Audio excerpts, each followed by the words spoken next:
Hello students, so today we are going to discuss pressure wave. ठीक है, काफी सारे स्टूडेंट्स को प्रेशर वेव में प्रॉब्लम होती है। They get often confuse with pressure wave and displacement wave. So आज इसको अपन अंडरस्टैंड करते हैं with the help of some means video also and animation also के प्रेशर वेव और डिस्प्लेसमेंट वेव में क्या डिफरेंस होता है। ठीक है स्टूडेंट्स, तो सबसे पहले आप लोगों को अबाउट द स्टैंडिंग वेव्स तो पता ही होगा, ठीक है ना, अबाउट स्टैंडिंग वेव्स। ठीक है, सो हम सबको we have studied about the standing waves. जैसे suppose when a string is attached at both end, okay, and it is slightly disturbed, then a stationary wave is formed. Frequency is your nv upon 2l, where l is the length of this string, okay, और यहाँ पे all harmonic formed होता है, even first harmonic, second harmonic, third harmonic and all harmonics are formed here. ठीक है, सो अगर आप यहाँ पे देख सकते हैं कि both end are closed here, as both end are closed, so यहाँ के जो पार्टिकल होंगे वो ऑसिलेट नहीं होंगे। so यहाँ पे क्या बनता है, नोड्स बनते हैं। ठीक है, so suppose here n is equal to 1 अगर होगा, so for n equal to 1, तो स्टैंडिंग वेव बनेगा वो ऐसा कुछ बनेगा। ठीक है, here there is a node and here there is an antinode, okay, where the displacement of particle is maximum। यहाँ पे ये पार्टिकल SHM करेगा और मैक्सिमम डिस्प्लेसमेंट होगा। Similarly for n equal to 2 अगर हम देखें, अगर मैं n इक्वल टू 2 के लिए बताऊं, सो उसमें कुछ इस तरीके का स्ट्रक्चर है।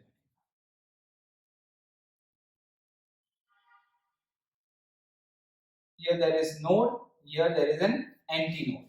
so यहाँ का जो पार्टिकल होगा वो SHM कर ही नहीं रहा होगा, ठीक है ना, and here the particle are performing a maximum SHM, clear, and so on this will continue। यहाँ पे आप ऐसा भी पढ़ सकते हैं कि n equal to 1 है, so 1 लूप है, n equal to 2 है तो 2 लूप है, and so on, clear। so इसमें जो हम लोग अगर जो प्रेशर वेव और डिस्प्लेसमेंट वेव होती है, इसके बारे में आपको अगर पता होगा तो सिंपल डिस्प्लेसमेंट वेव है, that is a sin omega t minus के एक्स। सो जब हम लोग प्रेशर वेव के बारे में पढ़ते हैं उसको डिराइव करते हैं, you know pressure wave basically sound wave, हम लोग इसको डिस्कस कर सकते हैं, where the particle oscillate in the direction of energy propagation, so there is a compression and rarefaction। so in case of compression the pressure become maximum, and in case of rarefaction pressure become minimum। so we have to derive an equation for a pressure wave। so pressure wave की equation क्या होती है, so with the help of bulk modulus formula, which is minus dp upon dv by v, and when we equate this to equation, I am directly giving you a pressure equation which comes out to be BAK cos omega t minus kx। so this is the pressure equation, ठीक है ना। so इन दोनों के बीच में जो phase difference होता है, that phase difference is of pi by 2, ठीक है। so ये चीज बहुत इंपॉर्टेंट है, याद रखना कि और मैक्सिमम यहाँ पे जैसे डिस्प्लेसमेंट की मैक्सिमम वैल्यू अगर हम देखें तो मैक्सिमम वैल्यू कितनी होती है डिस्प्लेसमेंट में, इट इज प्लस और माइनस a। यहाँ पे प्रेशर की मैक्सिमम वैल्यू कितनी हो जाएगी, इट इज प्लस और माइनस BAK। ये बहुत इंपॉर्टेंट क्वेश्चन है for competitive examination point of view.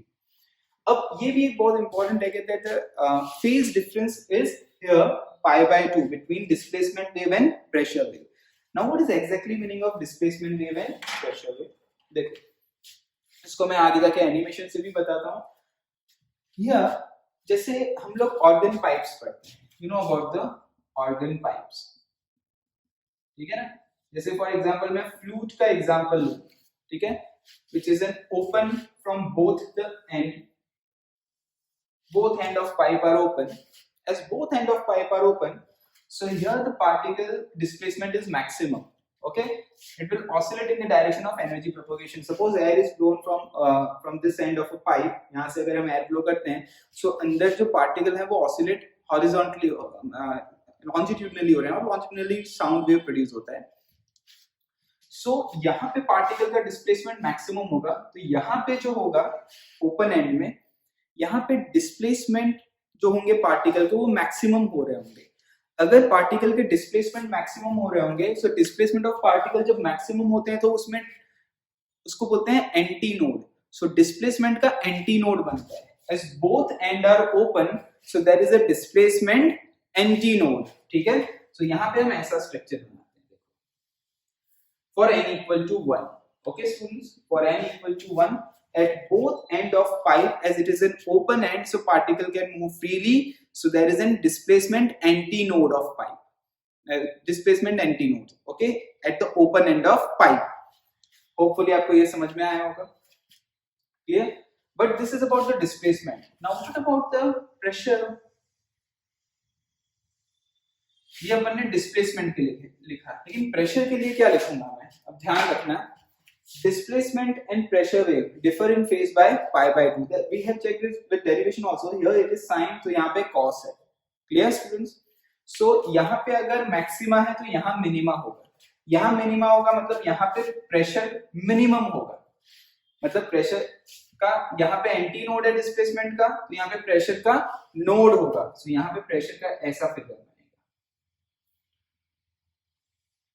ठीक है, for n equal to 1. मतलब प्रेशर का फर्स्ट हार्मोनिक के लिए n इक्वल टू 1 के लिए जो फिगर बनता है वो स्टैंडिंग वेव वाला ही बनता है. इसीलिए इसमें जो आंसर आता है, जो frequency all harmonics are found nv by 2l होता है. यहाँ पे जो v होता है ये under root of t by mu होता है, आपको ये पता होगा. ठीक है, यहाँ पे जो v होता है यह v is under root of b by rho होता है. क्लियर? सो यहाँ पे एक बार कॉम्पिटिटिव एग्जाम में ये क्वेश्चन भी पूछा है, at both end of open pipe there is pressure node और anti node. So at both end of a open pipe there is pressure node but displacement anti. समझ में आई बात आपको स्टूडेंट्स? सो ये बहुत इंपॉर्टेंट है. दूसरा, अभी हम जो आगे इसको एनिमेशन से भी समझेंगे, लेकिन एक चीज याद रखना, जहां पे भी जैसे कंप्रेशन और रेरफेक्शन होता है, ये चीज आप याद रखेंगे. तो जब कंप्रेशन होता है, पार्टिकल के बीच में कंप्रेशन होता है, तो कंप्रेशन में प्रेशर मैक्सिमम हो जाता है. अब उसी चीज को समझते हैं. देखो स्टूडेंट्स, जैसे सपोज ये y वर्सेस x रिलेशन में बना रहा हूं. सपोज ऐसा इक्वेशन है, सपोज इस टाइप का इक्वेशन है एट एनी इंस्टेंट, और particle which is at origin x equal to 0 is at mean position. यहाँ का पार्टिकल मीन से हायर पॉइंट पे है, यहाँ पे मैक्सिमम पोजीशन a पे है. Maximum displacement of particle is plus a and minimum is minus a. अब what about the pressure wave?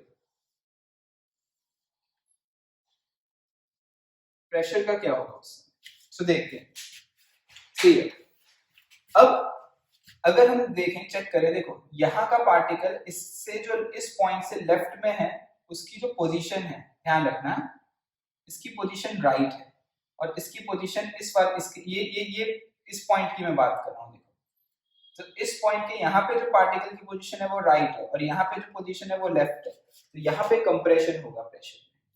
वैसे ही यहाँ की पोजीशन राइट है और इसके बाद वाले की पोजीशन लेफ्ट है, तो रेरफेक्शन होगा. रेरफेक्शन होगा दैट मीन, समझ में आया ना? देखो ये वाले पार्टिकल के, इस पार्टिकल के राइट वाले में जो पार्टिकल है उसका पोजीशन राइट है मतलब ये है इधर, और इसके जो बाद वाला पार्टिकल है वो नीचे होगा. दैट मींस वो इस तरफ होगा. मतलब ये both particle are going apart from each other. Going apart from each other means it's a case of rarefaction.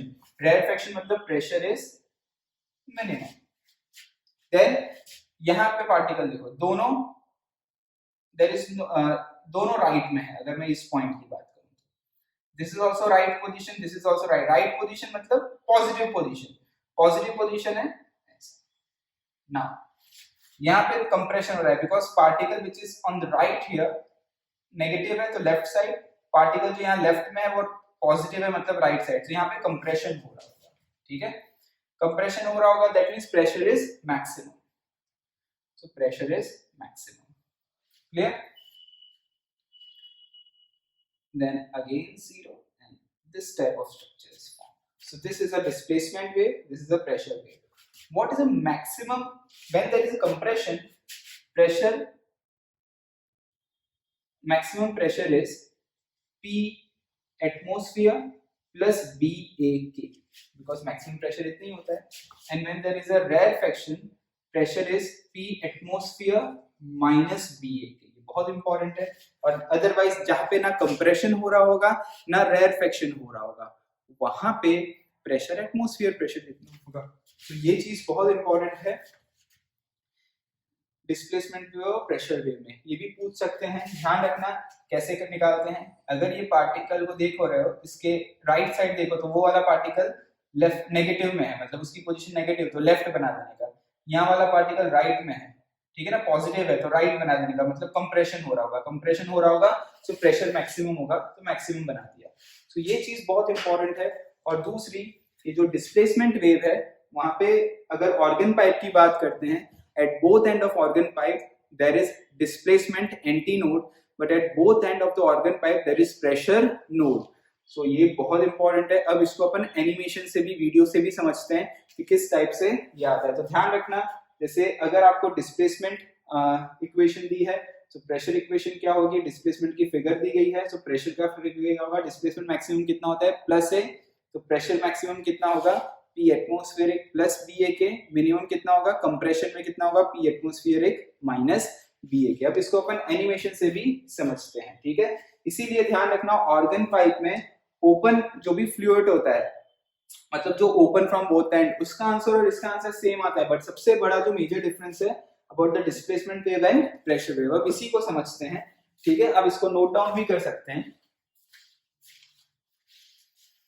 Okay students, तो इस एनिमेशन को देखते हैं अभी अपन. देखो इस एनिमेशन में अगर आप देखोगे तो जैसे कि मैंने यहाँ पे बताया हुआ है, देखो ऊपर जो डिस्प्लेसमेंट हो रहे हैं पार्टिकल के, जो स्ट्रिंग में बताया है, तो जहां पे स्ट्रिंग में आप देखो डिस्प्लेसमेंट ऑफ पार्टिकल जहां मैक्सिमम है, जब जहां डिस्प्लेसमेंट का एंटी नोड है वहां प्रेशर का नोड है. तो देखो जो डार्क ब्लू डॉट है, जो ब्लू से डार्क ब्लू डॉट है यहाँ पे, उस डार्क ब्लू डॉट में आप देख रहे होंगे प्रेशर में, जहां पे पार्टिकल कंप्रेशन और रेडफेक्शन कर रहे हैं, वहां पे नोड है, प्रेशर का नोड है, मतलब वहां पे प्रेशर कोई चेंज ही नहीं हो रहा है. देखो ना पे वहां पे पार्टिकल इकट्ठा हो रहा है, ना ही वहां पार्टिकल उस पोजीशन से दूर जा रहे हैं. कंप्रेशन, इकट्ठा होंगे पार्टिकल जहां पे भी, उसका मतलब वहां पे कंप्रेशन होगा, दूर जाएंगे मतलब रेडफेक्शन होगा. वहां पे ऐसा कोई भी चीज नहीं हो रही, मतलब वहां पे प्रेशर का नोड है. प्रेशर का नोड मतलब just P atmosphere, that's it, ठीक है ना, जैसे मैंने प्रीवियसली आपको इक्वेशन में समझाया था. वैसे ही जहां डिस्प्लेसमेंट का नोड है, देखो जहां पे स्ट्रिंग ऑसिलेट ही नहीं हो रही है, डिस्प्लेसमेंट नोड है, उस पॉइंट पे देखो जो नीचे लाइट ब्लू डॉट दिखाया हुआ है पार्टिकल में, ठीक है ना, वहां पे प्रेशर का एंटी नोड है, मतलब वहां के पार्टिकल जिस हिसाब से ऑसिलेट कर रहे हैं, तो कहीं कंप्रेशन हो रहा है, उसी में थोड़ी देर के बाद देखो तो रेयरफेक्शन हो रहा है, ठीक है ना. जब कंप्रेशन हो रहा है तो वहां पे हाई प्रेशर रीजन क्रिएट हो रहा है. हाई प्रेशर का मतलब वहां का प्रेशर क्या हो जाएगा, P एटमोस्फियर प्लस BAK. और जब रेयरफेक्शन होगा तो क्या प्रेशर हो जाएगा, P एटमोस्फियर माइनस BAK. समझ में आई बात आपको. तो ऐसे ही देखो जो लाइट ब्लू डॉट्स हैं, वहां पे जो प्रेशर का एंटी नोड है, एंटी नोड है मतलब पार्टिकल वहां पे जो प्रेशर है होगा, मैक्सिमम भी होगा मिनिमम भी होगा. मैक्सिमम कितना होगा, P atmosphere plus BAK. Minimum कितना होगा, P एटमोस्फियर माइनस BAK. और वहां पे जो स्ट्रिंग है उसका क्या होगा, नोड होगा. तो ये यही मैंने आपको समझाया है कि जो डिस्प्लेसमेंट वेव होता है और जो प्रेशर वेव होता है, उसमें फेज डिफरेंस कितना होता है, π/2 का होता है, ठीक है. हमेशा अगर डिस्प्लेसमेंट वेव का एंटी नोड है तो प्रेशर का नोड है, अगर डिस्प्लेसमेंट वेव का नोड है तो प्रेशर का क्या होगा, एंटी नोड. होपफुली आपको ये एनिमेशन में पूरे अच्छे से इसमें समझ में आ गया होगा, ठीक है स्टूडेंट्स. सो ये टॉपिक भी आपको होपफुली समझ में आया है. ऐसे जो टिपिकल टॉपिक्स हैं उसके लिए ही मैंने ये चैनल स्टार्ट किया हुआ है, जिसमें मैं स्टूडेंट्स को सिर्फ टिपिकल टॉपिक्स बताने वाला हूँ, ठीक है. सो आपको अगर इसी टॉपिक के ऐसे ही टॉपिक पढ़ने हो तो आप प्लीज मेरा चैनल सब्सक्राइब करें. इवन हमारे दूसरे चैनल भी आप सब्सक्राइब कर सकते हैं, उसे आप लिंक में देख सकते हो आगे जाके कि हमारे और कौन से चैनल है. आप हमारा टेलीग्राम पेज भी आगे जाके लाइक कर सकते हो, ठीक है स्टूडेंट्स. So thank you. ऐसे ही मैं नेक्स्ट टाइम पे कुछ अलग सा एक अच्छा सा टॉपिक लेके आऊंगा जो स्टूडेंट्स को समझने में थोड़ी डिफिकल्टी होती है, लेकिन होपफुली हम वीडियोस और एनिमेशन से उसको इजी समझा पाए आपको, ठीक है स्टूडेंट्स. Thank you.